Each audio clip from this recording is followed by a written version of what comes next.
Hello students, मैं सुषमा। आज हम हिंदी पुस्तक दिगंत के गद्य खंड से पेज नंबर 93 में दी गई मोहन राकेश जी की एकांकी या फिर कहानी सिपाही की माँ, इसके आगे के भाग पर चर्चा करेंगे। यानी कि इसके कुछ अंशों को हम जिसे हम पहला भाग कह सकते हैं उसे हमने पढ़ चुके हैं और उसमें हमने अभी तक 3 किरदारों के बारे में जाना। एक बिस्नी, मुन्नी और कुंती।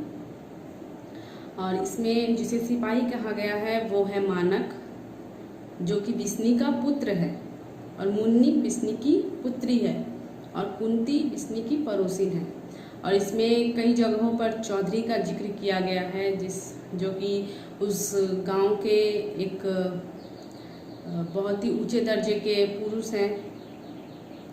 और इसमें मानक का भी जिक्र किया गया है, जो कि बिस्नी का पुत्र है, जो कि सिपाही है और बर्मा गया है लड़ाई पर, और उसे ही उसकी चिट्ठी को लेकर उसकी चिट्ठी नहीं आती है। इसी वजह से बिस्नी यानी कि मानक की माँ बहुत ही चिंतित होती है, और मुन्नी यानी कि बिस्नी की पुत्री उसे दिलासा देती है, उसे समझाती है कि माँ भैया की चिट्ठी ज़रूर आएगी, आप चिंता मत कीजिए। और कुंती को हमने इस किरदार में देखा कि वह हमेशा बिस्नी से कहती है कि अपनी पुत्री के हाथ यानी कि मुन्नी के हाथ बहुत पीले करा दो, जल्दी से उसकी शादी करा दो, वो बड़ी हो चुकी है। जबकि मुन्नी केवल 14 वर्ष की है, क्योंकि ये एक गांव की बात है, एक गांव की कहानी है। तो वहाँ पर जैसे रहन सहन है, वहाँ का जैसा परिवेश है, उस तरह से दिखाया गया है इस कहानी में। तो हमने यहाँ तक पढ़ा था।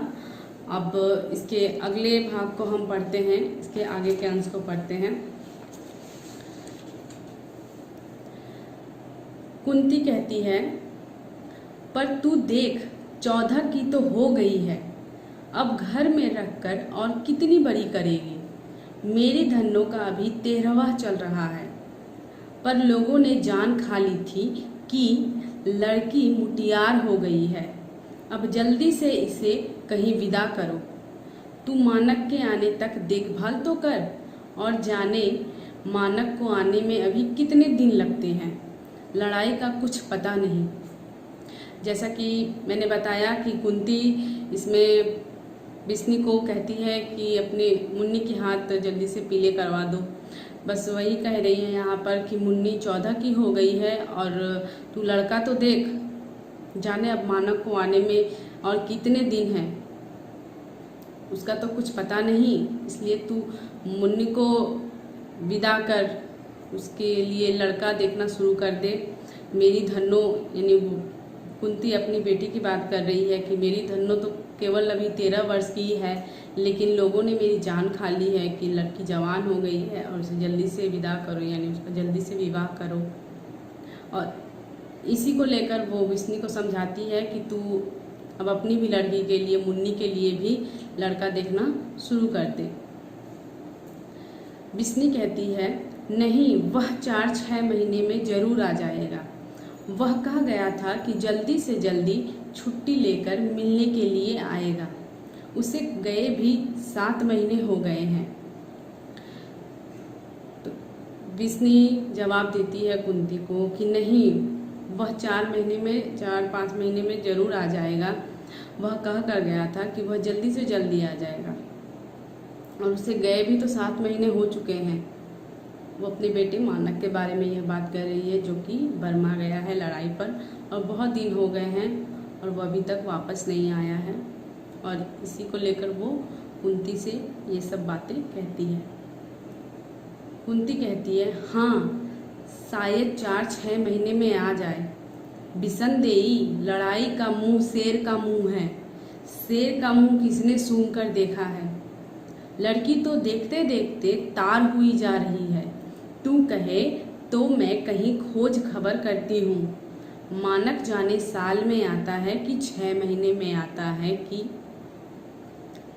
बोलकर उसका कहने का मतलब है कुंती का कि मानक पता नहीं कितने दिनों में आता है, साल में आता है, महीने में आता है, या कितने दिनों में आएगा, उसका तो पता नहीं है।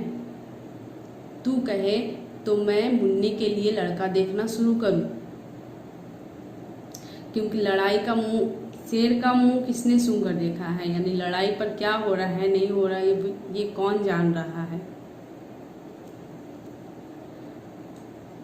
दीनू कुम्हार हड्डियों का चलता फिरता ढांचा सा बाहर से हांफता हुआ आता है।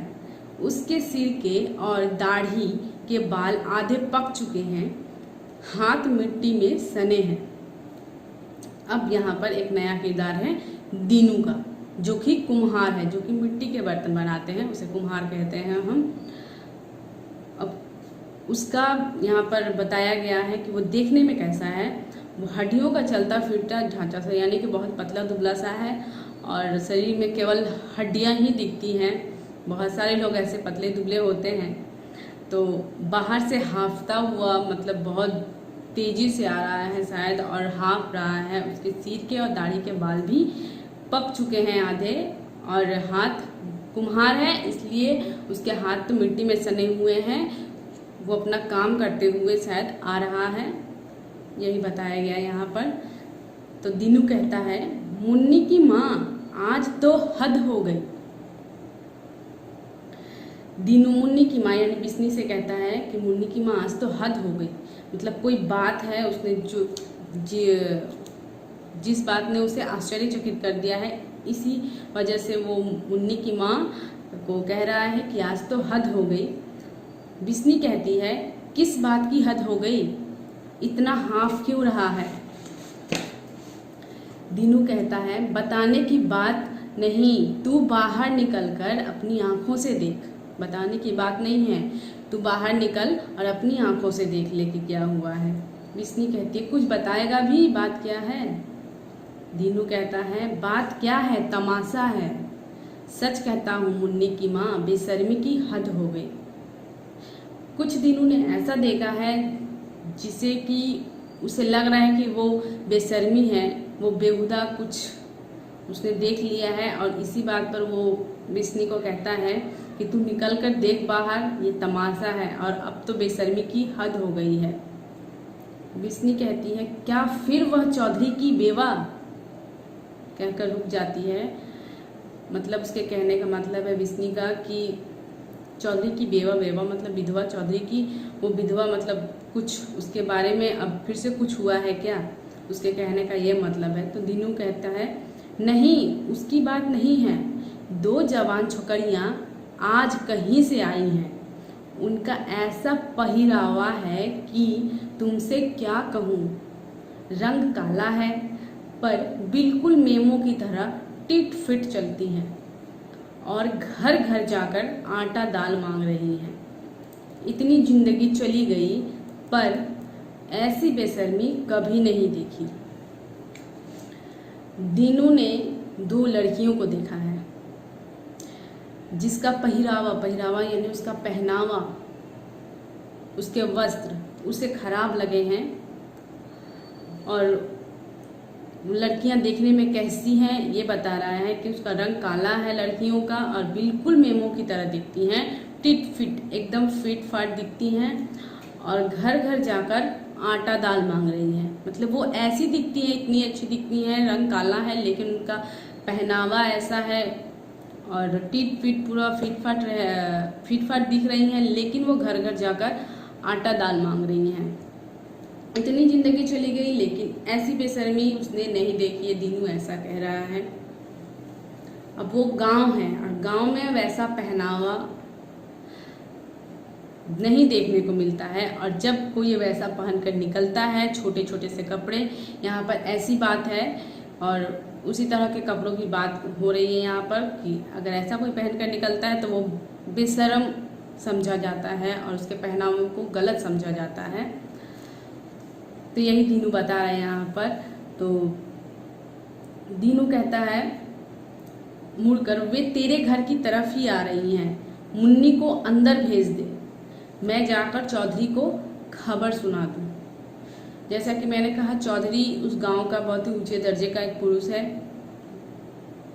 और इसलिए वो दीनू कह रहा है कि मैं जाकर चौधरी को जल्दी से ये खबर सुना देता हूँ कि गांव में ऐसी दो लड़कियां आई हैं और तू मुन्नी को अंदर भेज दे, उनके सामने मत रख। क्योंकि वो तेरे ही घर के तरफ आ रही हैं, ऐसा वो बिस्नी से कहता है।